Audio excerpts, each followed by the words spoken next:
Casper, great to see you. You too. Ballin' on clay, like we love watching you. Only gave up 4 games today. Yeah. He's a tricky guy. You hadn't beaten him before this, so how were you able to have such a convincing scoreline? Good question. I mean, it wasn't the greatest of starts. I got broken right away to love one, and the first point of the match was like a 20-shot rally, and he ended up winning, and I was like, well, if this is how we're going today, we're going to be here for a while. And then I don't know, I was just able to play really well and broke him right away back, which was important to get the match level again. And I served well and played really well on the important points, which many times is key to winning these matches. And this year has been a little bit of a struggle for me, and when things have been tight and on important points, I haven't been able to play as well as I needed to, and I haven't won the sort of right points during the matches. And many times I feel like 3, 4, 5 points can decide the match. And even though it was 6-1, 6-3, it was a lot tougher, and especially the second set was closer, and I'm just very happy to get through. It was a sort of perfect match and perfect day for me. Not too long out there, and I have a lot of energy to be ready for tomorrow again. What do you feel like is coming together well as of the last sort of month or so? Because you started off the clay court season really well, also. Yeah, good question. I mean, it's been sort of going up and down, and I think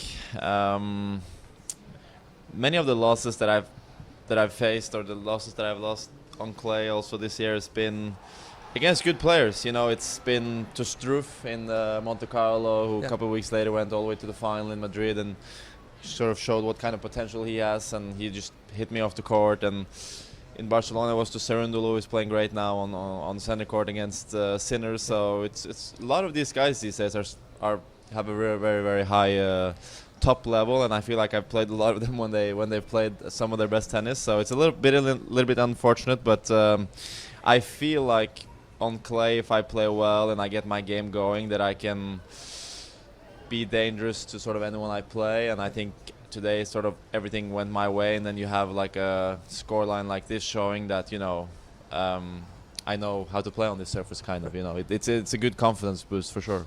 You mentioned players like Struff, Serundolo, and so forth. I was having an interesting conversation with Francis the other day in the restaurant, and we were talking about the depth in men's tennis right now. Yeah. And he was saying, listen, you step on the court, I don't care who you're playing, if you don't come to play, that could be it for you. Yeah. And we looked at the rankings from 15 years ago, 30 years ago.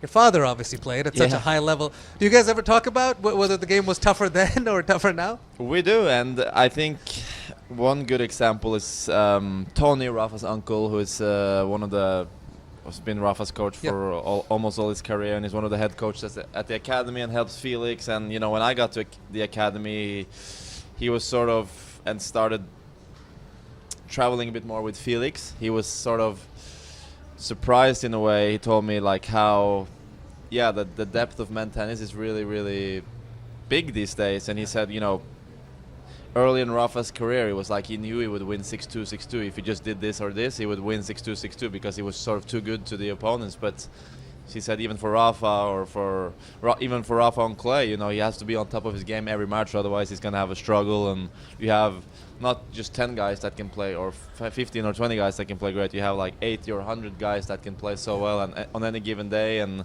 I think that's exciting, and it's obviously tough because everyone is so professional these days that you feel like you have to do a lot of work yourself. But it's great, and I think these last months, especially in the ATP 1000s, you've seen some big surprises like Struff. Last year, you had Carreño Busta winning one title, Koric winning a title, Rune winning a title, and they were not top seeds, obviously. So it's fun. I think it's great for tennis, and I'm currently in the same mood as Francis. You have to be on top of your game any match you play, any surface. Otherwise, you'll face probably a loss. It's a beautiful time for the game, no doubt. We get to enjoy so many great matches from the beginning of events all the way through. Casper, you posted something that was so fascinating the other day. Yourself, Taylor Fritz, and European Ryder Cup captain Luke Donald at where they're going to have the Ryder Cup later this year, Marco Simone Golf Club. Please tell us what happened that day. Yeah, it was fun. It was a little shoot for Wimbledon and Ryder Cup, who are doing a sort of collaboration on sort of talking about how Ryder Cup can resemble on playing in Wimbledon, because it's match play. Obviously in golf you're playing against an opponent more than sort of the whole field, and stepping out on a beautiful golf course is almost like stepping out on, a nice court at Wimbledon in the beginning of the week, because the grass is perfect. And anytime I go to Wimbledon, it's like, oh, I wish I brought my 7-iron, because this grass is perfect to hit a couple of shots off. But you take a divot out of there, they're going to be pretty upset. I think I'll be out of the tournament for life. So I'm not going to do it, but it's very tempting because it's so beautiful. And if you play on a beautiful course like Marco Simone, where they will have the Ryder Cup, you sort of feel like it's the same sort of feeling playing on the perfect cut grass. It looks so green and nice. And Luke's obviously one of the all-time greats. He's been world #1 in golf, and he has a positive record against Tiger Woods in the Ryder Cup, so he knows what he's talking about. So it was fun, and we played a couple of holes. Me against Taylor, I was representing Europe, and Taylor USA. Did you take him down? To sort of get a head start on the Ryder Cup this year, and I think you'll have to wait and see who gets the better of each other. But it was a fun match. It was a little 3-hole match, and